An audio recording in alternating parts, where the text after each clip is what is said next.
I feel happy right now and I don't think I deserve this. But salamat po sa pagpunta at pag-support sa akin at sa mga taong hindi ko po in-expect na pumunta here kay Sir Maki. Thank you, sir. Thank you, Tita Leia, Ninang Flo, Tita Ruth, thank you po. Hello. Kaya tinawag Ate Rhea, salamat po sa pag-organize ng event kasi hindi po possible itong event without them. And sa mga pumayag po for me, papunta here, salamat po. Kahit na umuulan, I appreciate the effort po. I was planning nga po kung dito, i-move na lang po pero okay naman po, kaya naman po. So, nag-alala po talaga ako kanina dahil ang lakas po ng ulan, lalo na kagabi. So, I thought, hindi po matutuloy itong event, lalo na umulan po kayo sa mga uuwi po, gabi na. Maraming salamat po, sobrang ko po kayo na-appreciate.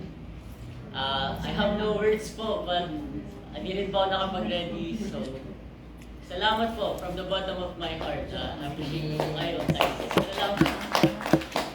I really feel happy and mahal ko po kayo isa-isa. Thank you po.